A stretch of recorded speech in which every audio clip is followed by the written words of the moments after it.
साथियों नमस्कार। प्रधानमंत्री मोदी जी ने इस वक्त देश में एक नया बिजनेस मॉडल लॉन्च किया है। चंदा दो और धंधा लो। ये मैं नहीं बोल रहा हूं, विपक्षी पार्टियों के तमाम नेता बोल रहे हैं और विपक्षी पार्टियां बोल रही हैं। मामला ये है कि इलेक्टोरल बॉन्ड का जो मामला माननीय सुप्रीम कोर्ट में चल रहा था, तो सुप्रीम कोर्ट ने स्टेट बैंक ऑफ इंडिया से ये पूछा था कि किन किन कंपनियों ने, किन किन लोगों ने इलेक्टोरल बॉन्ड के रूप में किस राजनीतिक दल को कितना चंदा दिया, वो जानकारी आप हमको दीजिए, सौंपिए। तो वो जानकारी स्टेट बैंक ऑफ इंडिया ने माननीय सुप्रीम कोर्ट को सौंपी, माननीय चुनाव आयोग को सौंपी।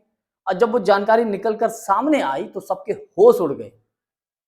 होश इसलिए और उड़ गए क्योंकि एक बार तो प्रधानमंत्री मोदी जी जब तक भाषण में बोलते रहते हैं, और भाषण भी दिया कि न खाऊंगा न खाने दूंगा, और यहां तो मामला खा के डकार भी नहीं ली गई है। ये इतना गंभीर मामला है। आप ऐसे समझिए, इलेक्टोरल बॉन्ड्स के रूप में हमारे देश का अब तक का किसी भी प्रधानमंत्री ने इतना बड़ा भ्रष्टाचार नहीं किया होगा, कोई घोटाला नहीं किया होगा जो इतना बड़ा घोटाला है। हालांकि चंदा लेना या चंदा देना कोई बुरी बात नहीं है। मैं ये नहीं कह रहा हूं कि चंदा क्यों दिया गया। चंदा जो उंगली उठ रही है भारतीय जनता पार्टी के ऊपर, उसकी वजह यह है कि देखिए, जब किसी कंपनी के ऊपर ईडी, इनकम टैक्स, सीबीआई की रेड पड़ती है, और रेड पड़ने के कुछ दिनों के बाद जब वही कंपनी भारतीय जनता पार्टी को चंदा दे देती है कई 100 करोड़ में, कोई 100 करोड़ दे रहा है, कोई 50 करोड़ दे रहा है, कोई 500 करोड़ दे रहा है, कोई 1000-1200 करोड़ दे रहा है, जब वो चंदा दे देती है तो उस कंपनी के खिलाफ ईडी, इनकम टैक्स, सीबीआई का जो मामला है वो बंद कर दिया जाता है, यानी कि वो कार्रवाई रोक दी जाती है। इसलिए भारतीय जनता पार्टी के ऊपर सवाल उठ रहा है, उंगली उठ रही है। चंदा तो अन्य पार्टियों को भी मिला है, लेकिन सत्ता में कौन है? बीजेपी है। तो सवाल इसलिए भी उठ रहा है, विपक्षी पार्टियां सवाल इसलिए भी उठा रही हैं कि इसके बदले इनको कोई विशेष लाभ तो नहीं मिला इस कंपनियों में। तो उसका भी एक मामला समझिए। सीरम इंस्टीट्यूट, जिसने कोरोना के दौर में दवाई बनाई थी, कोरोना की वैक्सीन बनाई थी, उसने शायद 50 करोड़ रुपया भारतीय जनता पार्टी को दिया है, और बदले में उसको क्या लाभ मिला है, इस बात को लेकर क्वेश्चन मार्क उठ रहा है कि पूरे देश में केवल सीरम इंस्टीट्यूट था जिसने कोरोना की वैक्सीन बनाई, कोई और कंपनी नहीं हो सकती थी?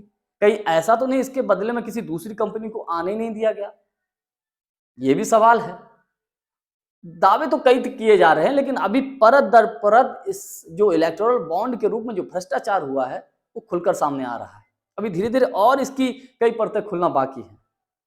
अब आप एक बात देखिए, जिन लोगों ने कोरोना की वैक्सीन ली है, लोग सवाल ये भी उठा रहे हैं कि जिन जिन लोगों ने वैक्सीन ली उनको अकस्मात हार्ट अटैक आ रहा है, कोई चलते चलते गिर पड़ रहा है, कोई खड़े खड़े गिर पड़ रहा है, ये उसका भी साइड इफेक्ट है।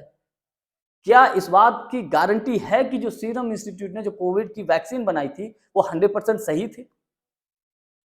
तो इस बात को लेकर ही सवाल उठा है। एक मामला यह भी निकलकर सामने आया है कि पाकिस्तान की एक कंपनी ने भारतीय जनता पार्टी को चंदा दिया है। अब आप कल्पना करिए कि अगर विपक्षी पार्टी को अगर पाकिस्तान की कंपनी ने चंदा दिया होता तो अब तक ईडी, इनकम टैक्स, सीबीआई पीछे लग गई होती और गोदी मीडिया पर लाइव शो डिबेट चल रहे होते और नाच रहे होते ये गोदी मीडिया वाले। लेकिन इस बात को लेकर कोई चर्चा नहीं है, सब चुप हैं। आदेश है ऊपर से, शांत रहिए। और कोई डिबेट करना भी चाहता, कोई मुद्दा उठाता भी है तो खबर हटा दी जाती है। और भी कई करप्शन के भ्रष्टाचार उठे हैं, कई इसके मामले परतें खुलना बाकी हैं। एक तरीके से यूं कहा जाए कि देश के इतिहास में ये इलेक्टोरल बॉन्ड का, मैं ये समझता हूं, सबसे बड़ा भ्रष्टाचार साबित हो सकता है। इसलिए और सबसे विशेष बात ये रही इसमें कि इलेक्टोरल बॉन्ड को कानूनी जामा, यानी कि नंबर 2 के पैसे को नंबर 1 के रूप में उसको लीगल किया गया। संसद से कानून बनाकर उसको नंबर 1 में किया गया और एक तरीके से पैसे की उगाही की गई इलेक्टोरल बॉन्ड के रूप में, ईडी, इनकम टैक्स, सीबीआई का दुरुपयोग करके। इसलिए भारतीय जनता पार्टी के ऊपर या प्रधानमंत्री मोदी जी के ऊपर उंगली उठ रही है, सवालों के घेरे में है, और जवाब तो देना पड़ेगा। अगर थोड़ी सी भी नैतिकता होती तो मैं ये समझता हूं 14 से पहले अगर कोई भी सरकार हो रही होती, 14 से पहले ऐसा नहीं कि भारतीय जनता पार्टी की सरकार नहीं थी, तो नैतिकता के आधार पर अब तक तो कोई प्रधानमंत्री अपना इस्तीफा भी दे चुका होता, सरकार भी गिर चुकी होती। लेकिन प्रधानमंत्री मोदी जी तो कमाल हैं।